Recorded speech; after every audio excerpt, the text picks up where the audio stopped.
I never thought I'd be the guy telling this story, but here I am. Maybe it'll help someone else spot the red flags sooner than I did, or at least save them some pain. So let me start from the beginning, how I thought things were perfect. I'd known Lisa for years, since college. We'd been through thick and thin, and I honestly thought she was the one. When I proposed, I was sure my happiness was finally complete. We planned a small wedding, just close friends, the usual stuff. Everything felt right. The day of the wedding, I woke up with that jittery excitement, the kind you get before climbing a huge mountain.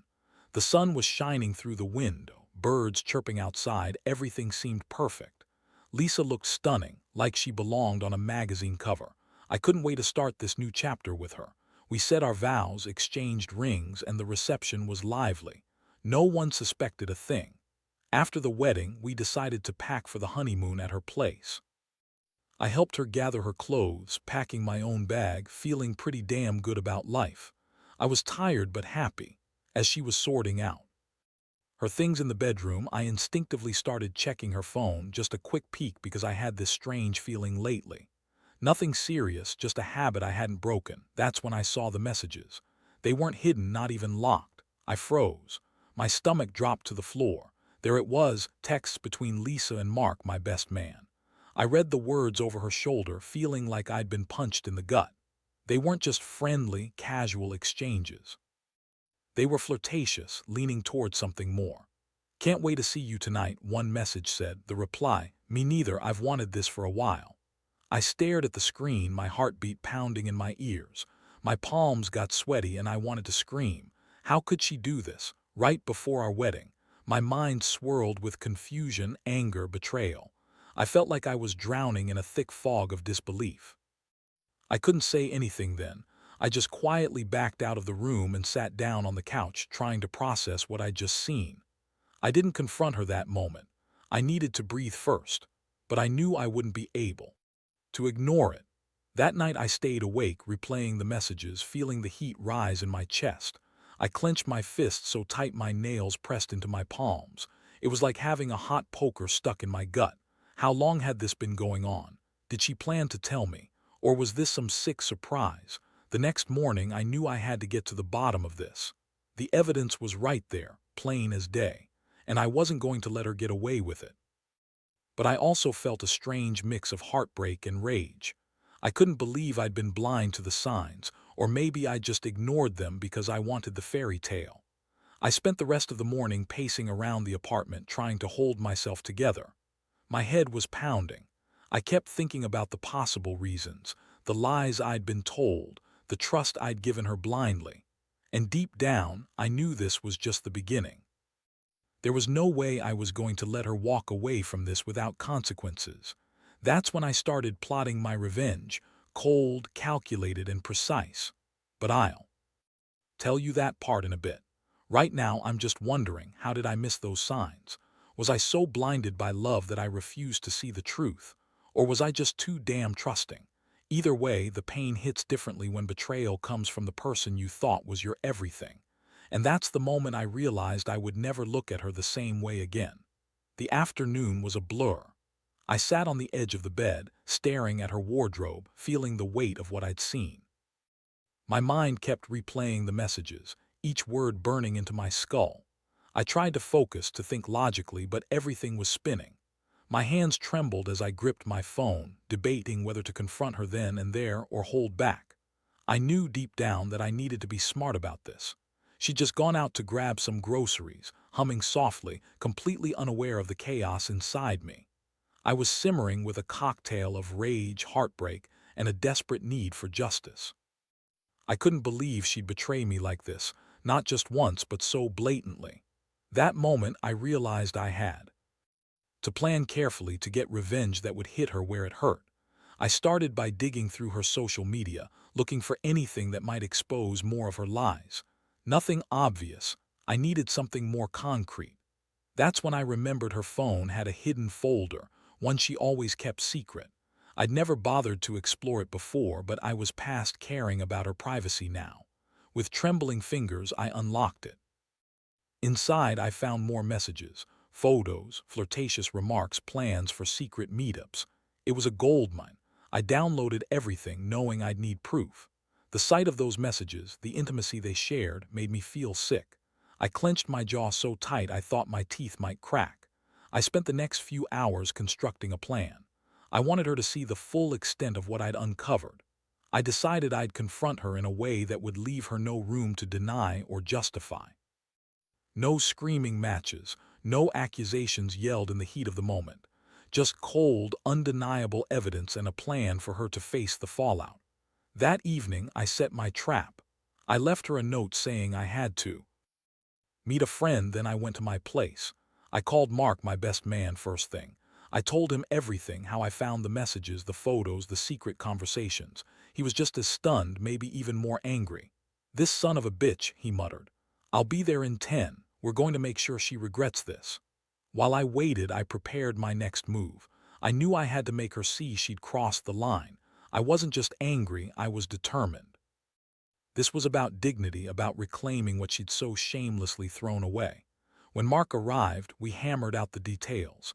I wanted her to think she'd gotten away with something, to think I didn't know, but I was ready to blow that illusion apart. Finally, I called her. "Hey, Lisa, can we talk? I think you should come over." Her voice was bright, she sounded innocent, almost naive. "Sure, is everything okay?" I hesitated for a moment, then played my hand. "I've got some things to show you. I want to clear the air." She showed up 20 minutes later, her face slightly anxious, unsure. She entered the apartment and saw the look on my face, the coldness, the resolute anger. I didn't waste time. I pulled out my phone and pressed play. The evidence on the screen was damning, her flirtatious messages, the photos, the plan they'd cooked up. Her face turned pale, her jaw tightening. "Explain," I said, voice low but furious. "What the hell is this?" Her eyes darted away, but she couldn't escape the truth. She opened her mouth, then closed it, realizing there was no way out. That was the moment I knew I had her cornered. The game was up, and that's how I revealed her secrets. Her face drained of color, eyes brimming with tears, and I felt a strange sense of satisfaction. The revenge I'd been planning all day was finally in motion. I'd take her down a peg, show her she couldn't betray someone without consequences. The next steps were clear. I'd make her regret ever crossing me. But first, I wanted her to understand exactly what she'd lost. Her face crumpled the second I pressed play on the video. I could see her stiffen, her eyes flickering with panic and guilt. She opened her mouth, probably to deny or justify, but I cut her off. "No more excuses," I said coldly. "You slept with my best man just hours before our wedding. Do you even realize how much you've screwed up?" She looked at me, her cheeks wet with tears, her chest heaving. "It's not what you think," she whispered, voice trembling. "It was a mistake. I didn't mean for it to go this far." "Really? Because from where I stand it looks like you planned it," I said. I didn't raise my voice, I couldn't. I wanted her to feel every ounce of the betrayal I was exposing. "You trusted me, Lisa, and you decided to sleep with Mark, the guy I've known since college, my best friend, just before we tied the knot. How do you even look at yourself in the mirror right now?" She was silent, tears streaming down her face. Her hands trembled, clutching her lap like she was trying to hold herself together. "I didn't mean for you to find out like this," she finally choked out. "It just happened." "I swear, you swear." I cut her off again. "You swore on our future, on everything we planned, and all the while you were secretly texting, sneaking around, making plans with him. Did you think I wouldn't find out? Did you think you could get away with it?" Her shoulders shuddered with a sob. She looked so vulnerable, so broken. I felt a strange mix of fury and pity, fury at her betrayal, pity for her desperation. But I didn't let it show. Instead, I reached into my pocket and pulled out the evidence, screenshots of all her covert messages, photos, even the plan they'd cooked up. I slid them across the table to her. "Here's your proof," I said. "You can't deny it anymore." She looked at the screen, her eyes wide, then slowly lowered her head. "I'm so sorry," she whispered. "I was stupid. I thought I loved him, thought I was missing out. I didn't want to ruin everything, but I messed up. Please just forgive me." That was a lie. I knew it was. She was trying to manipulate me, to make me feel guilty, but I'd had enough. I was done with her excuses. I leaned forward, voice sharp. "Forgiveness isn't happening. Not now, not ever. You're lucky I'm not throwing you out right now, but I want you to understand something. This isn't just about cheating. It's about respect, trust, all the things that make a relationship work. and you threw it all away for a fling. I paused, watching her. I want you gone, pack your stuff. You're not staying here tonight, and don't bother trying to justify it. I already know the truth. Her eyes filled with fresh tears. Please, she begged softly. Can we talk about this? There has to be some way to fix it. No, I said coldly. There's no fixing this. It's broken beyond repair. I stood up, grabbing my keys from the table. You have 5 minutes to pack your things. Leave through the back door. I don't want to see you again. She looked up at me with pleading eyes, but I didn't care. She had made her choice, and I was done being the fool. The sick irony was that I used to think I knew her, trusted her. Now I saw her for what she really was, a snake in the grass, and I was done being its victim. When she finally left, I felt a strange emptiness, like something vital had been taken out of me. But amid that hollow ache, there was also a strange clarity. I was going to make her regret this somehow. The plan was already taking shape in my mind, and if I was going to lose her, I'd make sure she knew exactly what she'd lost. I sat alone in the quiet apartment, the weight of everything pressing down on me. I closed my eyes, trying to breathe through the chaos. That's when I realized it wasn't just about revenge. It was about reclaiming my dignity, my respect, and I was going to do it, no matter what it took. The following days were a mix of numbness and simmering rage. I couldn't believe I had been so blind, so trusting, only to have it shattered in a single moment. Every time I closed my eyes, I saw her face, pleading, vulnerable, and yet so damn guilty. I felt the betrayal like a hot iron burning in my gut, but beneath that, something else was stirring. A plan. A way to turn the tables she'd so carelessly upended. I spent those days gathering myself, but more importantly, gathering evidence. I wanted her to see she hadn't just cheated, she destroyed trust that took years to build. I needed something to make her regret, to make her understand how deep her betrayal went.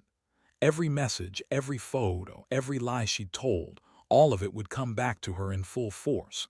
That's when I realized I had to be meticulous, cold even. Making her see the full extent of her mistake was the goal, and I'd do whatever it took. My first step was to call Mark, my best friend.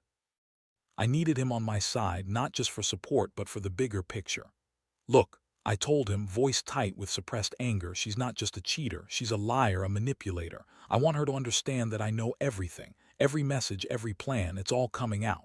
Mark was silent for a beat, then said, good, we're gonna make her regret it. Honestly, I'm pissed too. I trusted her. His voice sounded bitter, but I could hear the resolve behind it. We agreed on a plan. I'd confront her again, but this time I'd have more proof, more leverage. I wanted her to feel trapped, cornered, and helpless. That night I reached out to her, pretending I wanted to meet and talk. Lisa, I said, voice steady but cold, I need to see you. There's stuff I want to give you back, things you left behind. Her voice was hesitant, but she agreed to come over. I knew she was expecting some kind of reconciliation, but I was just biding my time. When she arrived, she looked nervous, staring at her hands, fidgeting. I didn't waste a second. I pulled out my phone and played the evidence again, more vividly this time. Her eyes widened, her face blanched. She tried to speak, but I cut her off. You see this? This is what you chose to hide from me. Do you even understand how much this hurts, how much you've broken? She looked down, trembling. I was stupid. I didn't mean for it to get this far. You didn't mean for it, I echoed, voice rising. It's always stupid mistakes until someone gets hurt. Well, I'm hurt, deeply. You think you can just say sorry and everything's fine. She looked desperate now, tears rolling down her cheeks. Please, she begged, can't we just forget this? I swear I'll do anything. No, I snapped. You don't get to apologize away what you did. You want to fix this, fine, but I'm not just walking away like everything's normal. You're leaving tonight. I was done listening to her excuses. You're out of my life, Lisa. I want my keys, my phone, everything. Pack your stuff and go. She stared at me, her eyes glassy with tears. Please don't do this. I love you. Love, I scoffed. That's a joke, right? Love doesn't cheat, doesn't betray, doesn't lie. Or are you telling me that love means screwing my best man and lying about it? She broke down completely, sobbing in a way that made my chest tighten with guilt and anger, but I had made my decision. I reached out and grabbed her arm gently but firmly. Get your things, now, or I'll call the cops and have you removed. She nodded blindly, head bowed, and started gathering her clothes. As she packed, I stood by the door, feeling a strange mix of relief and fury. I couldn't believe I'd been so blind, so trusting. But I was done. Done with the lies, the betrayal, the false promises.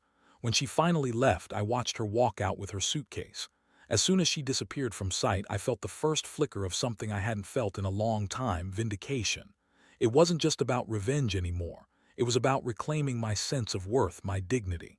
She played her hand, and I'd made sure she knew she'd lost more than just me. I sat down, took a deep breath, and looked around the empty apartment. It felt colder without her, but also clearer. I was finally free from her web of lies. I knew this wasn't the end, just the beginning of a new chapter, and I was ready to face it. The days that followed were a strange mix of relief and reflection. The heavy silence of the apartment was almost deafening after all the chaos. I had expected to feel a swell of regret or maybe even guilt, but instead there was this odd sense of clarity. I'd finally removed the poison she'd injected into my life. Still, I couldn't shake the feeling that I needed to do something more, something to really make her understand the depth of her betrayal. I spent the mornings on my laptop, compiling everything I had: screenshots, messages, photos, creating a detailed dossier. I wanted her to see that she hadn't just lost me. She'd lost her reputation, her dignity, maybe even her future. I knew I had to be careful about how I shared this information, but I also knew I couldn't just let it go. She needed to feel the full weight of her actions. One afternoon, I took everything to a trusted friend, a lawyer I'd known for years. I explained the situation, and he nodded grimly.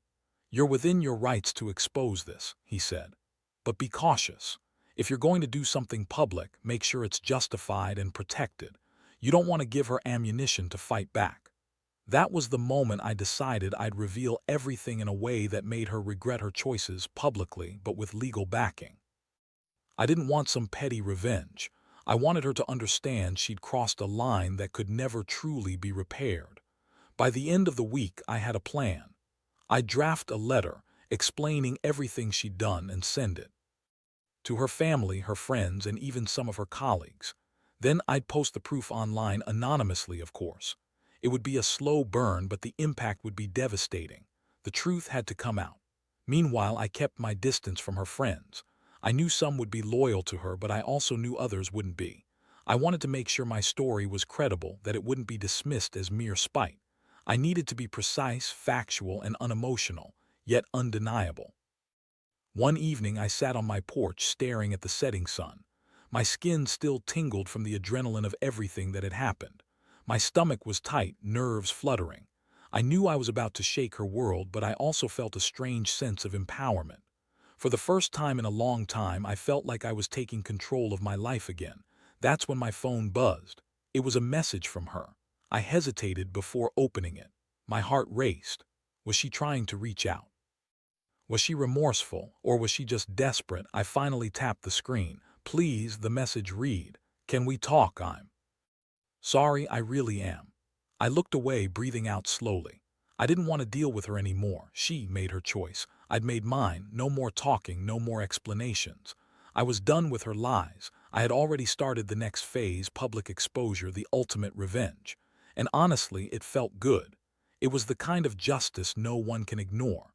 When she saw her reputation crumbling, maybe she'd understand what betrayal really costs. But for now, I was content knowing I'd done everything I could. I was finally free. And that, I reminded myself, was what mattered most. The day I finally closed the chapter was strangely quiet. I went to the courthouse, filled out the paperwork, and handed over the keys, the official document sealing my decision. It was a small act, but for me, it symbolized the end of a nightmare I'd been living through. As I handed over her belongings, I watched her walk out the door one last time, her eyes swollen, her face vacant, like she knew she'd lost everything she once thought was hers. I looked her in the eyes for a moment, cold and steady, and handed her the last thing she'd need: her keys.